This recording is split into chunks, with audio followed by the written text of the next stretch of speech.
Boa noite a todos. Tudo bem? Boa noite, tudo bom? Tudo bem. Boa noite a todos e todas. Vamos iniciar a nossa live de hoje. Eu gostaria de agradecer a Emilon, a professora Eliane Otaviano, por estar aqui em mais uma live. Agora, com a presença do ilustre, né, o Dr. Marco Aurélio, que é advogado, bacharel também em Ciências Navais. Ele é Master of Law pela International Maritime Law e pela World Maritime da Suécia. Ele tem mestrado em American Security and Defense pela Inter-American Defense College em Washington, MBA em Gestão pela UFRJ, MBA em Finanças pelo IBMEC e foi capitão dos portos do Espírito Santo. Hoje ele é dono da Arruda Consultoria, que é um escritório de consultoria em assuntos marítimos, né, para empresas e escritórios de advocacia. Doutor Marco, para mim é uma grande honra estar aqui, né, fazendo essa live, e tenho certeza aí que vai ser tudo... Eu fiz assim, um breve resumo, porque seu currículo é extenso, eu fiz um breve resumo da sua carreira. São 19 horas agora, né, nós estamos entrando, estou vendo quantos eu tenho aqui, que agora que a nossa live está marcada para as 19, né? Então, vamos aguardar mais uns 2 minutinhos, doutor Marcos? Tudo bem, tá me ouvindo bem? Estou te ouvindo bem. Então tá ótimo. Eu ia só te passar um feedback, o seu vídeo tá na lateral. Não é possível, tá na lateral. É porque eu preparei as coisas aqui para... para uma apresentação, não tem problema. Eu estou passando o feedback. Obrigada. Eu tenho um grande número aqui de alunos. Obrigada pela presença de todos. Daqui a 2 minutos eu faço uma outra apresentação, tá bom, Marco? Tá bom. Que fizemos um teste aí, entramos antes para ver se estava tudo funcionando e o pessoal está entrando aí agora. Eu não vi a professora Eliane por aqui ainda. Deixa eu ver como é que eu faço para girar aqui a câmera, se eu consigo girar a câmera sem causar... Sem... Eu estou com o material que você me mandou aqui também. Que eu preparei.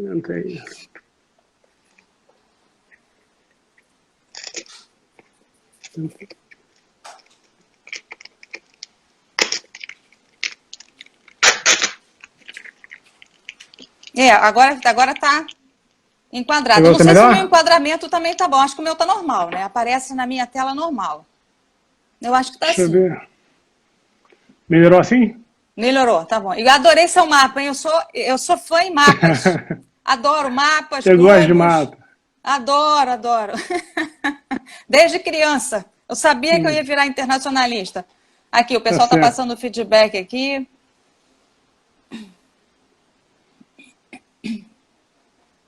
Me dá um minutinho aqui, um momentinho só. Tá bom, sem problemas. Boa noite, pessoal. Boa noite.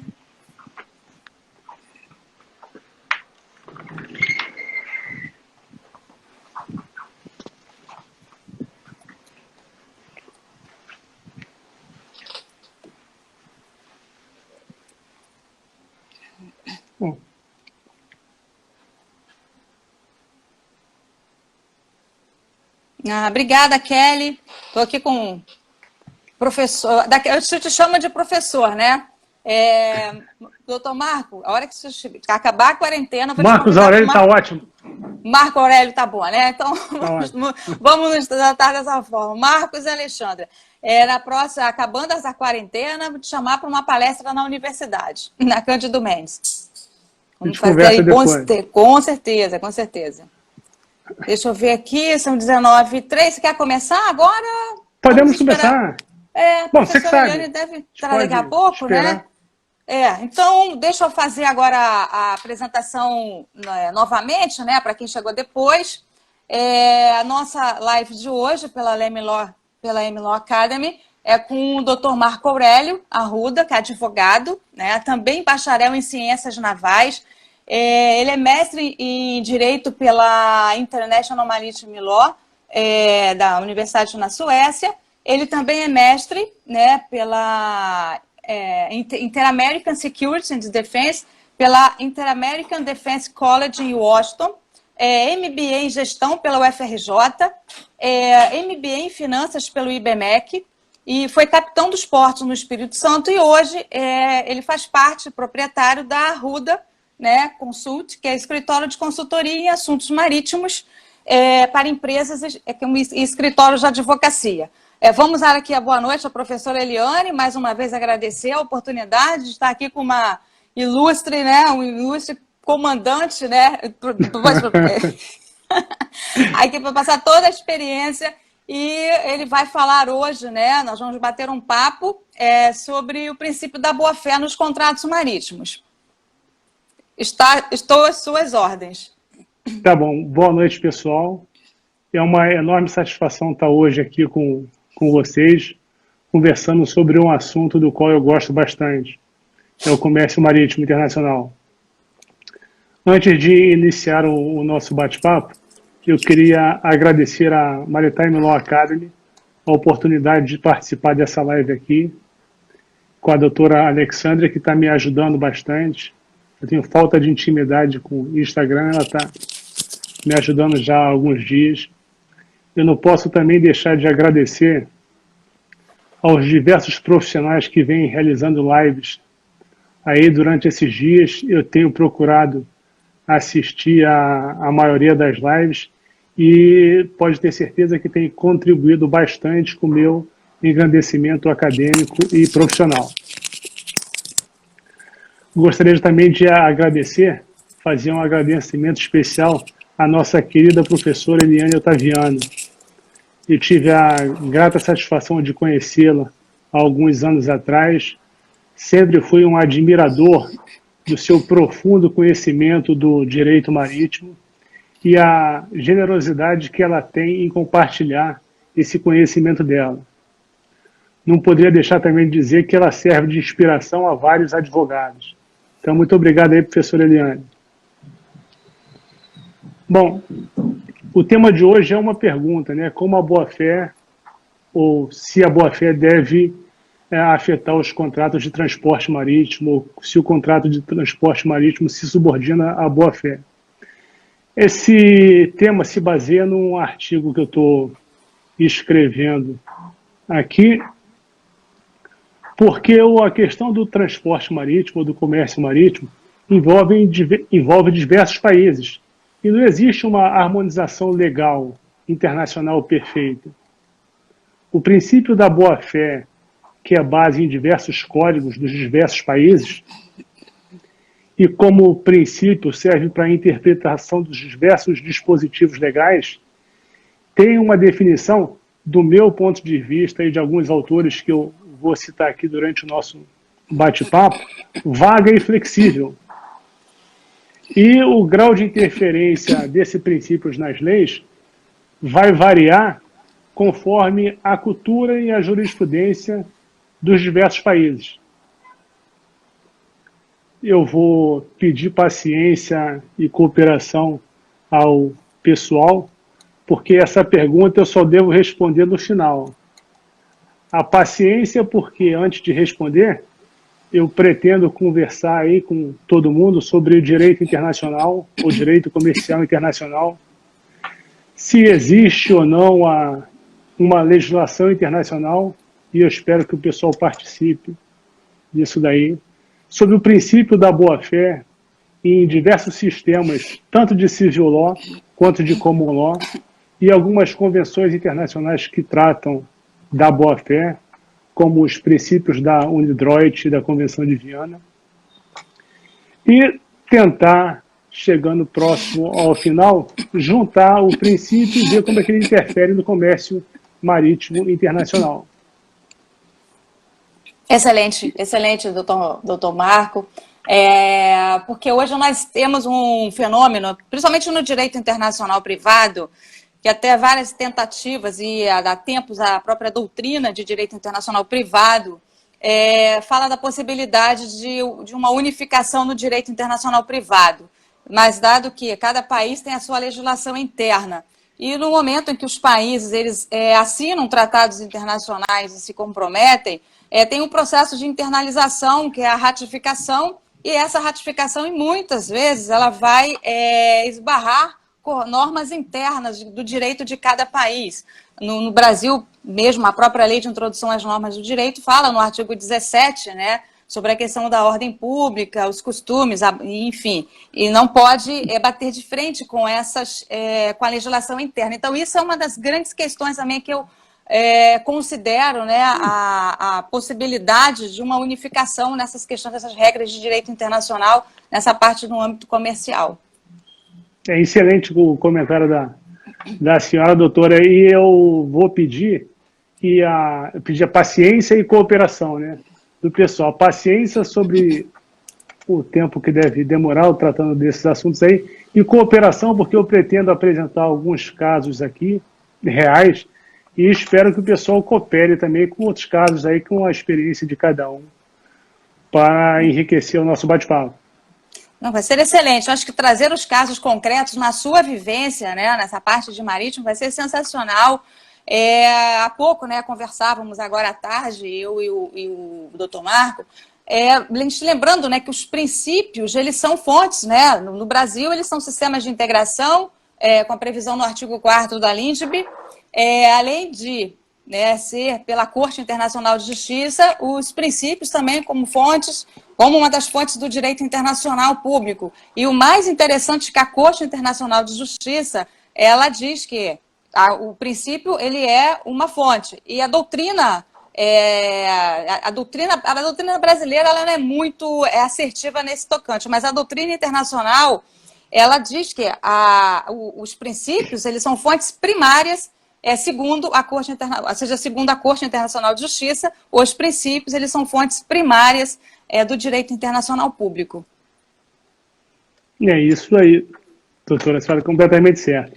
Então, nas fontes do direito internacional, segundo o artigo 38 do Estatuto da Corte Internacional de Justiça, ele prevê que são as convenções internacionais, o costume internacional, as decisões judiciais e a doutrina das diferentes nações e os princípios gerais de direito das nações civilizadas. A senhora está fazendo um comentário de tarde sobre isso, por favor. Então, o doutor Marco acabou de falar, né, os costumes, né, como fonte das nações civilizadas. Eu sempre faço uma crítica a essa última parte, as nações civilizadas, inclusive a própria Carta das Nações Unidas fala também das nações civilizadas.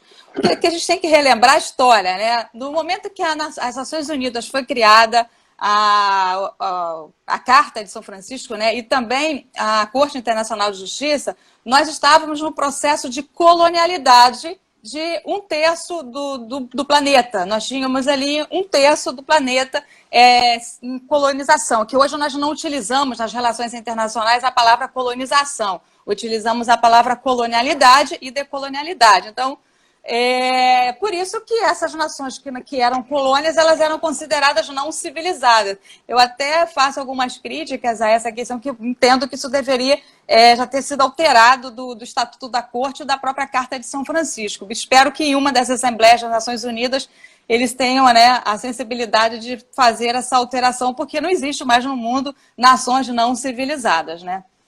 Só uma crítica, que estávamos conversando à tarde sobre isso, e eu acho isso, assim, realmente foi surreal. Muito pertinente o seu comentário. Então, e quando a gente fala em direito, a gente imagina leis, não tem direito sem lei. Então, se existe um direito internacional, deveria haver uma legislação internacional. Só que a gente não tem uma legislação internacional que possa ser imposta a um Estado.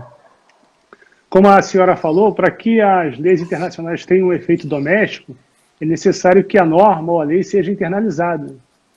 Dizendo de outra maneira, os indivíduos, nos seus respectivos estados, eles são governados pelas próprias leis. Mas, como existe uma internalização de regras comuns, existe uma falsa impressão da existência de uma lei internacional. E isso também vai ocorrer com o comércio. Como não tem um código comercial internacional ou um código civil internacional que legisle sobre um contrato comercial, cada contrato vai ser regido pelas leis domésticas. Vai caber aquelas partes do contrato, por ocasião da redação desse contrato, escolher de qual Estado vai ser a lei que vai governar o acordo comercial. Um aspecto convergente do comércio internacional vem da internalização por diversos Estados das mesmas convenções internacionais e pela incorporação, pelas partes envolvidas nesse comércio, de certos costumes na realização dos seus contratos, bem como na utilização de formulários padrões, criados por associações internacionais de comércio, como, por exemplo, os Incoterms. Essa padronização dá a aparência de haver uma harmonização do direito comercial internacional. E dois autores ingleses, Lynn Seeley e Richard Hawley, consideram que o que está ocorrendo é o aparecimento de uma lex mercatória internacional, uma transnacionalização do direito comercial, através do desenvolvimento de convenções internacionais e uniformização de leis, por intermédio, por exemplo, da Câmara de Comércio Internacional, da Comissão das Nações Unidas para o Comércio Internacional, pelo Conselho Europeu também, e pela identificação e aplicação de costumes comerciais internacionais. Do meu ponto de vista, existe um limite para a força legal dos costumes. Não tem, para mim, como os usos do comércio internacional operarem como um conjunto de princípios internacionais autônomos que vão governar as transações internacionais sem a necessidade desses costumes estarem incorporados aos contratos ou haver o suporte de leis nacionais. Quando eu estava na faculdade de Direito, eu lembro que um professor de introdução a alguma coisa, nos primeiros anos da faculdade, dizia introdução à ciência. Introdução a alguma coisa. Sempre introdução ao Código Civil, introdução à filosofia. Introdução à ciência do direito. Ele dizia que mais ou menos o princípio era a base do sistema legal. Era a fonte das leis e critério para a compreensão e inteligência dessas leis. E quando havia contradição entre os princípios, era diferente do que acontecia com as leis. Porque com a lei é mais simples, uma lei derroga a outra, né, dentro das várias razões para isso. Só que o princípio era relativizado, para que o outro pudesse ter um efeito maior, ou algo desse tipo. Os princípios eram flexíveis, mais ou menos como dois princípios antagônicos, como o direito à informação e o direito à privacidade. E aquilo me gerava dúvidas, porque eu imaginava os princípios como a fundação de um prédio e sistema legal como esse prédio. Então eu imaginava, como é que a fundação de um prédio é flexível vai sustentar um sistema pesado? Tudo. Aqui o tempo passou sobre construção e não aprendi tanto sobre direito. E eu percebi que na construção, em lugares onde existe bastante terremoto, a fundação dos prédios é flexível. Para que o prédio continue em pé, a fundação tem que ser flexível. Então, aprendi um pouquinho aí de engenharia. Bom, mas vamos voltar ao comércio internacional. Mas o direito está ligado em tudo, né, doutor? Sim, sim. Né? O direito está em tudo, né? Até na engenharia, né? Isso. Ele ficou mais fácil de eu entender fazendo essa analogia. Aí, para que a estrutura possa funcionar, existe uma certa flexibilidade. Sim, sim, exatamente. Da fundação. Como diz lá o... Pois não. Não, eu ia só fazer uma... Você estava falando o senhor estava falando dos costumes, né? Eu estava lembrando aqui, né? Toda lei, ela começa com costume, né? Seja no Brasil ou qualquer outro país do civil law, começa com costume. E os princípios também, né? Até fazendo uma alusão ao que eu falei lá no início, sobre a Corte Internacional de Justiça, os costumes, que é o direito consuetudinário, como eles dizem, e os princípios, eles são as fontes primárias do direito, né? A questão que eu sempre falo, né? até para os meus alunos de Introdução à Ciência ao Direito, os princípios, eles são otimizadores do direito. Também esqueci de fazer essa colocação no princípio. Não sei se você... Posso chamar de você, né? Você é tão jovem. Eu não sei se você concorda comigo, né? Com a que eu acabei de falar. Não sei se tem alguma coisa a acrescentar ou... Sim, os princípios são otimizadores do direito. Daqui a pouco a minha intenção é comentar sobre o sistema da Civil Law. Vou tentar expor como é que os princípios complementaria um código que seria a solução para resolver tudo, a história positivista, a história napoleônica, do Código de Napoleão. Então, mas como os princípios são critérios de compreensão e inteligência, e eles são afetados pelos costumes, como você falou, é certo que os tribunais dos diversos estados podem interpretar de maneira diferente diversas provisões da mesma Convenção Internacional ou dos costumes do comércio internacional, utilizando o mesmo princípio. Porque os costumes nos diversos países, nos diversos estados, são diferentes. Então, as convenções internacionais e os costumes do comércio não atingem totalmente aquele objetivo uniformizador e harmonizador do direito internacional. Porque... Exato. Eu ia até te fazer, desculpa, uma adição aqui. Até porque a própria Convenção de Viena sobre Direito dos Tratados prevê reserva. Os países podem fazer reservas também. Sim. Sim. E como a boa-fé é um princípio, ou teoricamente um princípio, como é que ela afetaria esse comércio internacional? Como é que a gente trabalharia com a boa-fé? Tem um professor e advogado, Alexandre Schuss, a tese de doutorado dele foi intitulada A Boa-Fé nos Contratos Comerciais. Ele diz que existem várias fontes do direito comercial internacional, os usos, os princípios gerais do direito, e diz lá que a boa-fé objetiva é um princípio fundamental. Só que, embora a boa-fé seja um conceito conhecido, se a gente pedir para o pessoal aí escrever, diz aí o que você acha que boa-fé é. Muita gente vai dar várias sugestões disso aí, mas o sentido dele é vago e é flexível. Porque, ainda segundo o mesmo Alexandre, não há certeza sobre a denominação e classificação. Alguém poderia dizer, por exemplo, se boa-fé é um princípio, ou se é um dever, ou é uma cláusula geral, ou é um padrão de conduta. E boa-fé é o quê? É justiça? É equidade? Razoabilidade, lealdade, fidelidade, cooperação. O que é boa-fé?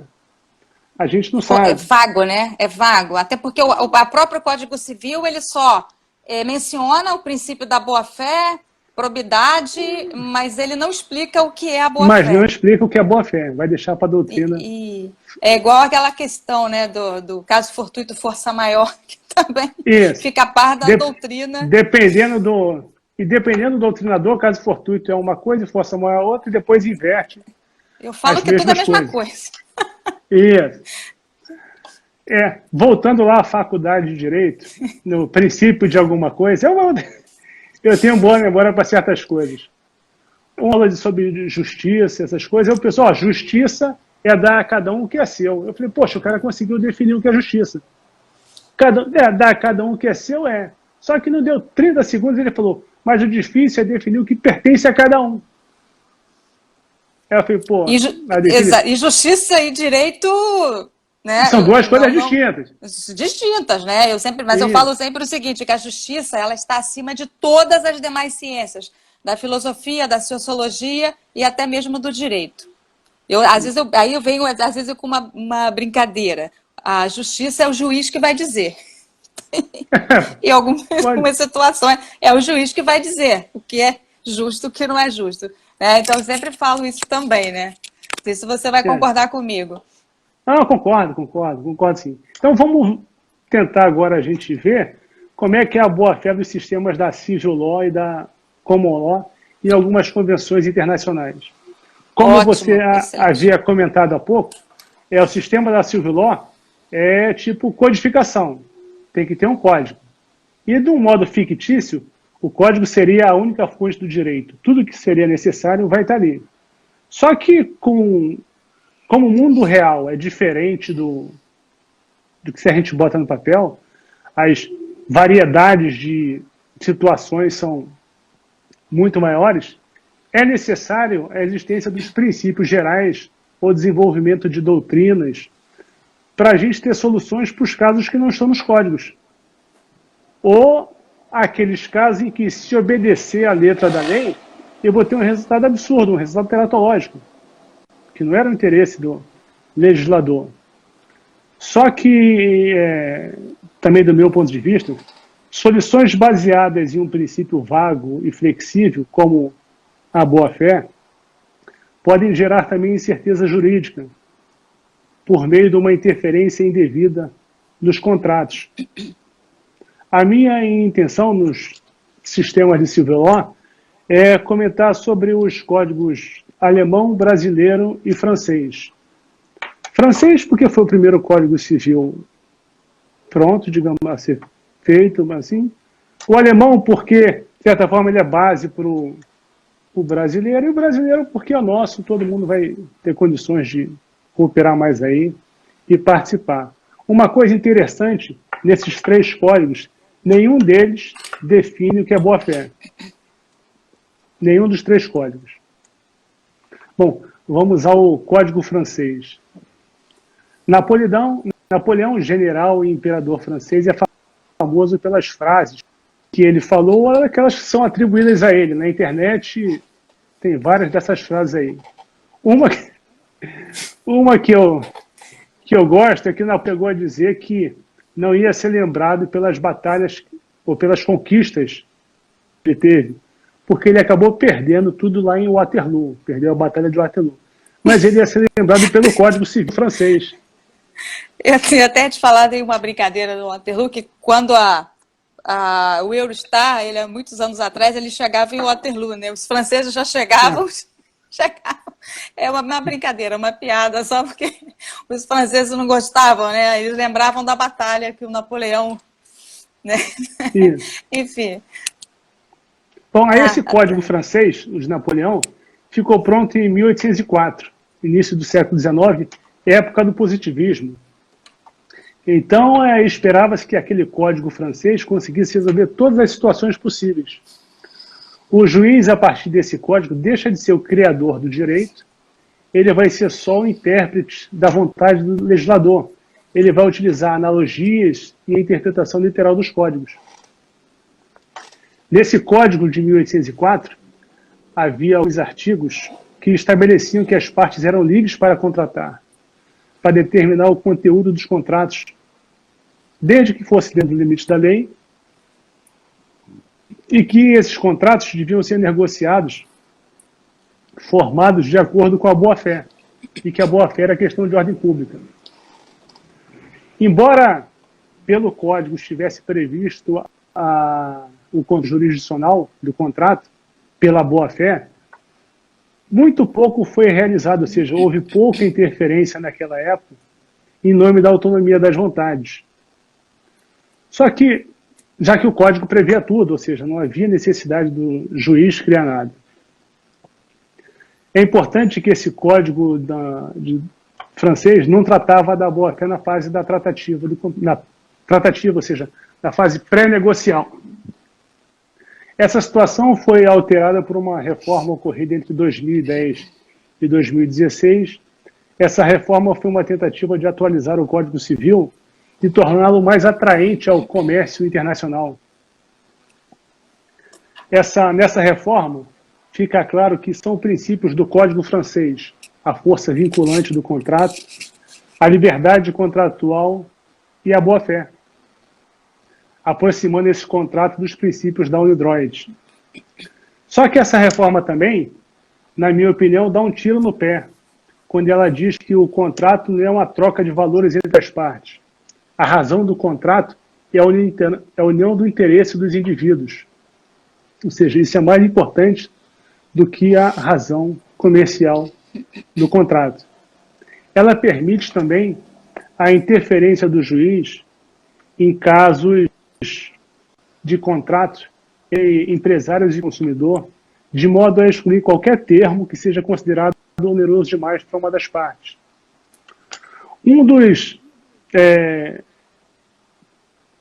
Uma das coisas que não foi alterada é o Instituto do Abuso de Direito.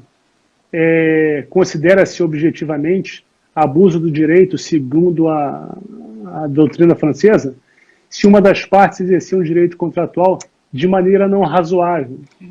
Só que é como aquela história da justiça, é dar a cada um o que é seu. O que é razoável para mim pode não ser para outra parte.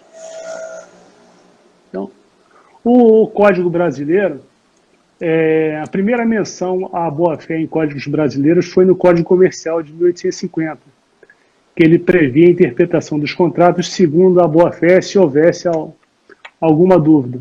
O Código de 16 não trata desse assunto e ele só volta à tona no Código do Consumidor em 1990 e no Código Civil em 2002. Mais uma vez, em nenhum deles há nenhuma predefinição do que seja a boa-fé. Isso ficou deixado para a doutrina. No Código de 2002, eu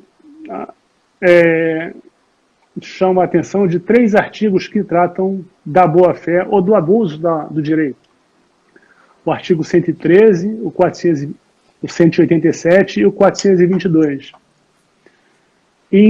De maneira resumida, os 3 dispõem que os negócios jurídicos devem ser interpretados de acordo com a boa-fé, os princípios da boa-fé devem ser obedecidos na execução e na conclusão do contrato, e que é um ato ilícito exercer um direito acima dos limites da boa-fé.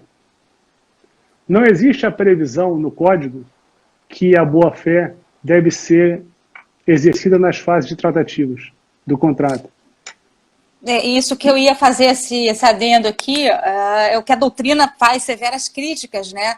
Mas é a interpretação do judiciário também em alguns contratos, contrato de locação, né? Ao término do contrato de locação, principalmente numa locação comercial, não vai ter no mesmo ponto um comércio como o anterior. Então, o judiciário ainda vem, né, estendendo, já vi em alguns casos, né, alguns julgados do judiciário estendendo esse princípio da boa-fé na pós-contratual, né, principalmente nos contratos de locação comercial. Não sei se você teria de repente, algum exemplo também para trazer, só para fazer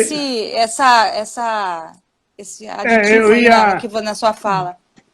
Dizer que a previsão da boa-fé nas tratativas, ou seja, e após a conclusão, vem de um enunciado 170 da terceira jornada de direito civil.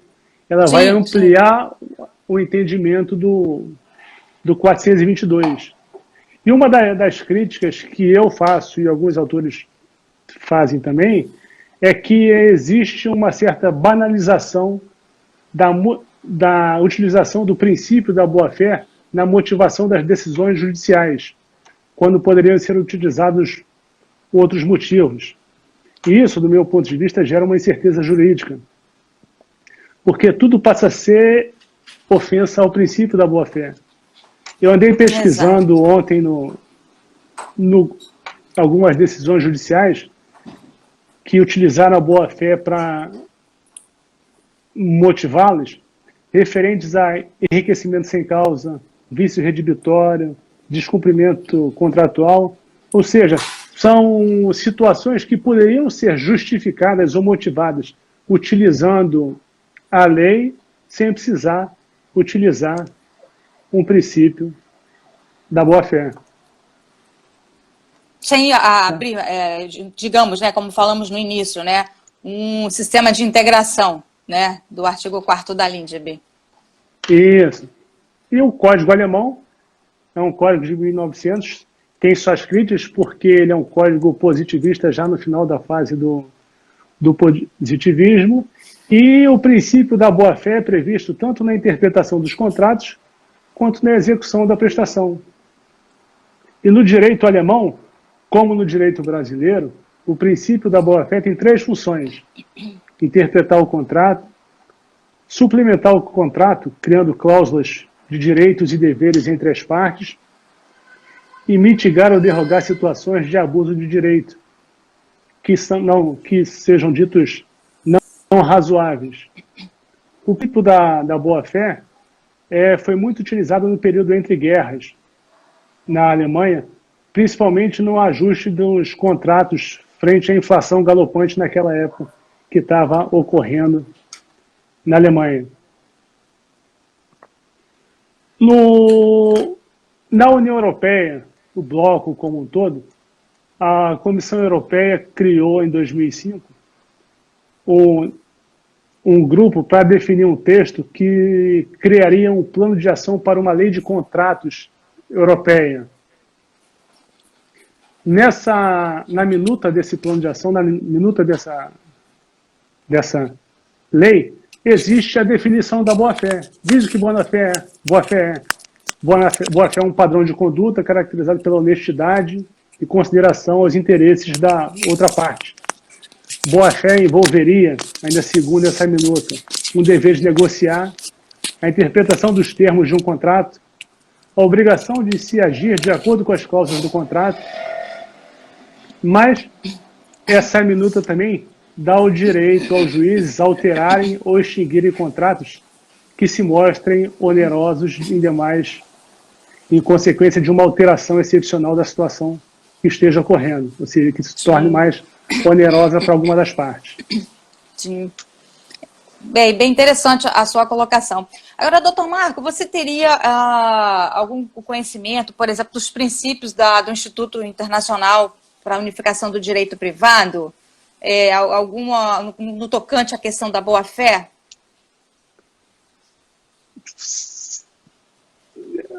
O que eu li, o que eu tenho conhecimento, é que eu estudei um pouco sobre boa-fé, ou seja, o princípio. Essa minuta é para os contratos é uma tentativa de padronizar os contratos feitos pelos países da União Europeia.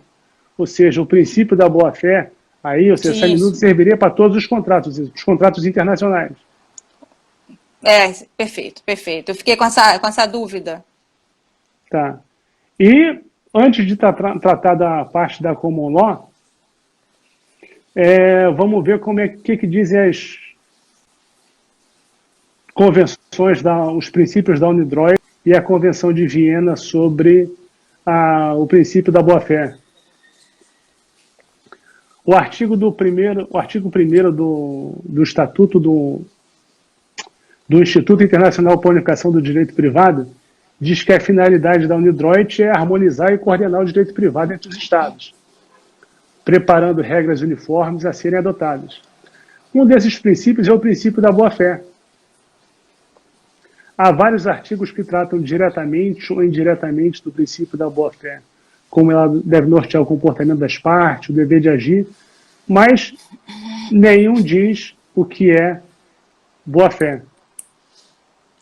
Só um pouquinho, foi o que nós falamos anteriormente, né, dessa impossibilidade de uma unificação no direito internacional privado pelas questões das regras internas dos Estados, né? Essa questão, e às vezes até em alguns tratados, algo que nós chamamos de relativismo, no momento da ratificação e do cumprimento de alguns tratados internacionais. Então, vai esbarrar, foi como muito bem explicado, né, por você anteriormente, né, que cada legislação tem o que é a sua boa-fé, né? Essa é outra questão com que eu vejo uma complexidade nisso. Então, só um lembrete, né, que me veio aqui agora. Isso, outra convenção internacional, a Convenção de Viena de 1980, ou Convenção das Nações Unidas sobre os Contratos de Compra e Venda Internacional de Mercadorias, ela não impõe o dever negocial da boa-fé entre as partes. Por problemas políticos, porque tinha países de common law, países de civil law, foi decidido que só um dos artigos ia tratar da boa-fé, e não haveria uma definição da interpretação da boa-fé. Então, alguns autores dizem que há 3 maneiras de se interpretar a boa-fé na Convenção de Viena. A primeira maneira, mais, digamos assim, radical, é dizer que a boa-fé só serve para interpretar a própria convenção. Ou seja, não interfere com os contratos. A boa-fé só serve para interpretar a convenção. Uma segunda interpretação mais liberal vai dizer que a boa-fé deve ser observada nas relações contratuais entre as partes do comércio internacional, ou seja, completamente oposto à primeira. E uma terceira, um pouco mais intermediária, mais ou menos seguindo o que você diz sobre o direito interno, é dizer que a boa-fé deve ser considerada de acordo com a interpretação de que cada Estado fez por ocasião da internalização da Convenção ao seu direito doméstico. Ou seja, mais ou menos o que você falou, olha só, existe a lei ou a Convenção Internacional, mas ela vai funcionar aqui no meu país de acordo com a interpretação que eu fiz. Exatamente, porque além do processo de internalização, tem a interpretação também pelos juristas de cada Estado, pelo judiciário também de cada Estado. Sim, E não totalmente oposta aos países de civil law e algumas convenções internacionais, está a Inglaterra. Né? Dizer que na Inglaterra não existe o princípio da boa-fé, ele existe. Existe uma lei de seguros de 1906, Insurance Act, que diz que o contrato de seguros, as pessoas, os contratantes, têm de agir com boa-fé. Mas ele define, tem que agir honestamente, de modo a não levar a outra parte a ter uma falsa ideia do que se quer. E você tem que apresentar, se é proibido de esconder informações importantes para a realização do contrato. Ou seja, uma parte não pode esconder, nem o segurador, nem o segurado podem esconder informações relativas ao que seja importante para a confecção do contrato. Com relação à parte comercial, a dinâmica contratual inglesa é diferente daquela francesa. No francês, que o contrato deveria refletir o interesse comum das partes, a dinâmica inglesa é diferente. Na dinâmica inglesa, as duas partes são adversárias e vão defender os seus interesses próprios. Vão fazer um contrato para defender os seus interesses. Elas não vão cooperar, ou elas vão cooperar para defender os seus interesses. Para a lei inglesa, a parte comercial, a boa-fé é um conceito muito vago, que vai levar as decisões para a discricionariedade do juiz e vai gerar incerteza, porque vai requerer que se conheça as intenções das partes. E um contrato comercial é um contrato que busca a previsibilidade das decisões, principalmente, no nosso caso, nas decisões referentes ao comércio marítimo. Ou seja, quanto menos incerteza eu tiver, mais fácil será desenvolvido o comércio. Para a lei inglesa, os direitos contratuais, exceto o direito do consumidor, que existe uma lei sobre cláusulas desleais ou unfair, desleais num contrato, mas isso se aplica ao direito do consumidor, não se aplica ao direito internacional, ao direito comercial, ao direito marítimo. Então, os direitos do contrato são absolutos. Eles podem ser exercidos por qualquer parte, por qualquer razão. Seja razão boa, seja razão má, seja por nenhuma razão. Ou seja, não existe o abuso do direito comercial inglês. Foi como a professora Eliane acabou de falar, que afeta a segurança jurídica, né, doutor Marco? Isso. Marcos. Marco. Doutor, deixa eu fazer uma ressalva aqui. Nós temos ainda 15 minutos de live. Então, é porque assim, nós gostaríamos de ouvir, né, o público, após esse seu fechamento, se você queria falar sobre alguns casos concretos que você já... Vou falar sobre os casos. E só para te falar que nós temos 45 minutos, né? Então, dá tempo. Só para te alertar. Dá tempo. Vamos começar nos casos aqui. Então, tem um caso de 2010, o Igor Valência, que dispõe expressamente sobre demurragem. É um contrato de demurragem. Então, interessa bastante a gente aí. Então, nesse contrato, o proprietário do navio deveria encaminhar sua cobrança ao charterer, em até 60 dias após o desembarque do navio, se houvesse necessidade de pagar o demurras. E após esse encaminhamento dessa cobrança, ele tinha 30 dias para encaminhar uma relação de documentos necessários ao atendimento dessa demanda. Ou, teoricamente simples, assinou lá a demurra, houve o atraso, ele tem 60 dias para dizer que vai cobrar e mais 30 dias para encaminhar a documentação. Só que no caso real foi um pouco mais difícil. A primeira NOR foi considerada inválida do navio. Então ele entregou uma segunda NOR antes de atracar. Houve o atraso, o proprietário então efetua a cobrança e encaminha uma série de documentos ao charter, do jeito que previu o contrato. Só que em vez de encaminhar a segunda NOR, que era válida, ele encaminhou a primeira. Não foi julgado, foi levado à apelação e foi dito que, embora a solicitação tenha sido feita no prazo, 60 dias lá, a NOR, que era um documento essencial para qualquer pedido de demurras, e era obrigação do proprietário do navio prover esses documentos, não foi entregue. Como a NOR entregue era inválida, o pedido foi desconsiderado. O navio perdeu. Quer dizer, o dono do navio perdeu. Com relação a prazos, tem dois exemplos, também o primeiro de direito marítimo, é o caso do Antares. Em 1983, a MSC efetuou o charter do navio Antares. E ela, com o navio, foi contratada para levar uma quantidade de máquinas de Antuérpia para Mombasa. Emitiam os devidos conhecimentos de embarque, e aí tudo bem. Algumas máquinas chegaram seriamente danificadas. E o dono da carga começou os procedimentos de arbitragem contra a MSC. O prazo de prescrição era de 1 ano. 2 dias depois de acabar o prazo, o dono da carga percebeu que o dono do navio não era a MSC. Não era contra a MSC que ele tinha que entrar com a ação. Era contra o dono do navio que ele tinha que iniciar o processo de arbitragem.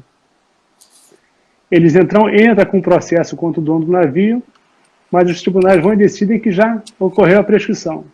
Por 2 dias. Prescreveu, obedecendo o contrato. Outro caso mais recente é bastante interessante para todos nós aqui, porque ele foi decidido agora em 2014. Ele é o Nova Authority, ou seja, o leading case para os casos de prescrição no Reino Unido. Então, se alguém de nós aqui que está assistindo a live tem algum cliente com contrato pelas leis inglesas, procure esse caso na internet depois para não prejudicar o cliente. Ou para beneficiar o cliente, descobrindo a prescrição na outra parte. Bom, vamos ao caso. O prazo da prescrição na Escócia é de 5 anos. Mas esse prazo, segundo a lei lá, só vai iniciar a contagem quando a parte que foi prejudicada tomar conhecimento, ou tiver condições de tomar conhecimento da perda ou do prejuízo sofrido. E essa perda ou prejuízo tem que ser decorrente de uma ação ou de uma omissão. Vamos aos fatos. Em 2004, a fábrica de plásticos ICL explodiu e danificou seriamente a loja vizinha, a loja do senhor Morrison, o nome dele. E isso ficou bem claro, que a loja foi danificada porque a fábrica explodiu. Ninguém tinha dúvida disso. Porém, levou um tempo para se descobrir como o acidente ocorreu, como o acidente foi causado e quem foi o responsável. Levou 5 anos e 5 meses. Foi feito um relatório, então, e o seu Morrison, o dono da loja, entrou com uma ação contra a empresa de plásticos. A empresa foi e se defendeu. Olha só, já ocorreu a prescrição. Prescrição é de 5 anos. Aí o seu Morrison vai e fala, olha só, eu não tinha conhecimento, nem tinha como saber previamente que a causa do acidente tinha sido responsabilidade da empresa. Só que a justificativa dele não valeu. Em 2014, a Suprema Corte do Reino Unido decidiu que basta reconhecimento de que houve a perda para que tenha o direito de peticionar, e o prazo de prescrição começa a correr daí. Então, num caso real, se nós temos conhecimento que o contrato de um cliente nosso foi com a lei inglesa,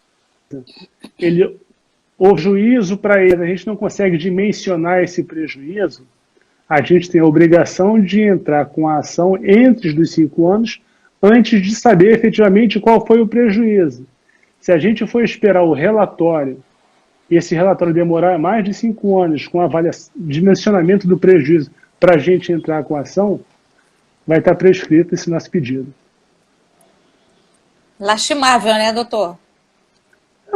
Lastimável para o seu Morrison, mas bom para outra parte. Outro lado, e, né? de certa forma, bom para todos, porque fica claro para todo mundo que o prazo é de 5 anos, que não precisa esperar o dimensionamento do prejuízo para a gente entrar com uma ação pedindo um recebimento.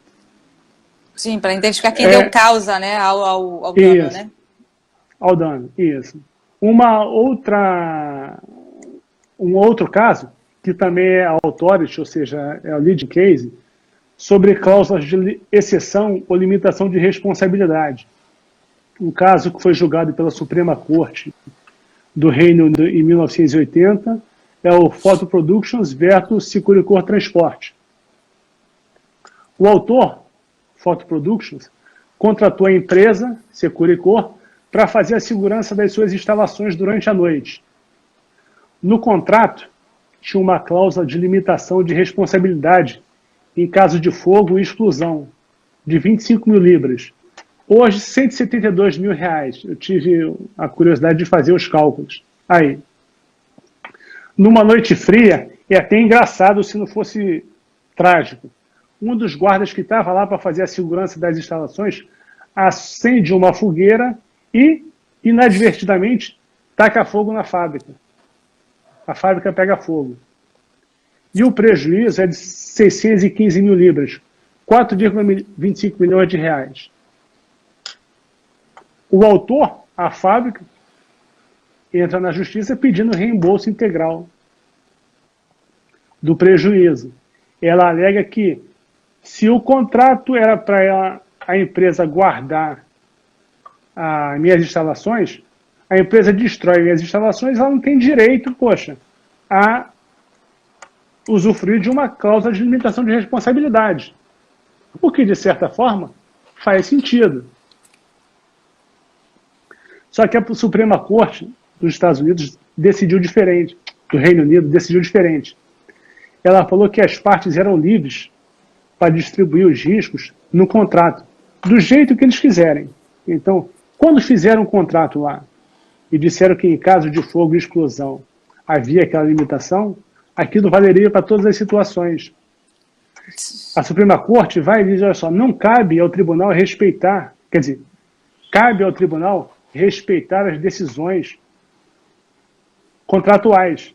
Interferir nas cláusulas do contrato é gerar um sem número de apelações na justiça. Ou seja, se os tribunais começam a alterar os contratos, desrespeitar as cláusulas do contrato, haverá cada vez mais e mais ações. A partir do momento em que aquela parte percebe que, olha só, o que vale aqui é o contrato, ela não vai peticionar. Ela vai aceitar o contrato. Doutor Marco, a professora Eliane perguntou ali acima se você escreveu alguma coisa. Aquele artigo que você me mandou anteriormente, esse material... Estou escrevendo. Isso, a professora, ele está escrevendo. Ele me mandou esses cases aqui para eu analisar antes. Eu falei, olha, eu acho super válido falar sobre esses casos na hora da live. Eu estou escrevendo um artigo, mandei uma minuta para você, para a gente ter o que conversar. Outras questões também são questões referentes à equidade. Também são deixadas de lado na lei inglesa. Nos contratos de P&I, por exemplo, existe uma cláusula chamada pay to be paid. Essa cláusula diz que o clube de P&I só vai efetuar o reembolso do dinheiro gasto pela parte segurada. Ou seja, se o navio causar um dano a um terceiro, mas ele não efetua o pagamento desse dano porque, por exemplo, ele é insolvente, o clube não deve nada para o navio. E o terceiro também não pode cobrar, não pode entrar na justiça contra o clube. Ou seja, o terceiro vai ficar sem o dinheiro. Pela lei inglesa, isso é válido. Existem duas exceções em caso de lesão corporal e morte. Só que essa regra é uma do direito inglês. Ela não é válida na Espanha, Turquia, Dinamarca, aqueles países lá do norte, sim, e alguns estados dos Estados Unidos. Um caso que ilustra isso daí é o Ship Owners Mutual contra a Container Ships, uma empresa turca, que foi julgado em 2016. Também é um caso novo. Um navio turco que prestava serviço numa rota entre a Turquia e o norte da África, ele encalhou próximo a Mykonos,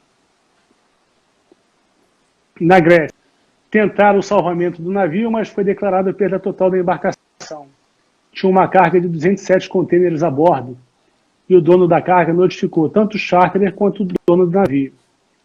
O proprietário do navio, que era sócio de um clube de P&I, tentou obter na justiça uma garantia de 13 milhões e meio de dólares do clube, mas foi negado porque não atendia lá, ou seja, divergia da cláusula pay to be paid, ou seja, ele não pagou nada, então ele não tem direito a nada. Bem interessante, doutor. Está todo mundo aqui pedindo a professora Eliane para publicar esse material. Aí a professora Eliane colocou, nunca te pedi nada, então, por favor, eu estou só aqui falando, olha, nós só temos 1 minuto e 37 segundos restando. Ih, caramba! Porque ela cai, a live cai. Então, eu gostaria de repente, já a sua conclusão, a gente, de repente, marcar uma outra live depois, falar com a professora Eliane para dar continuidade. Porque assim, está maravilhoso o tema, tá?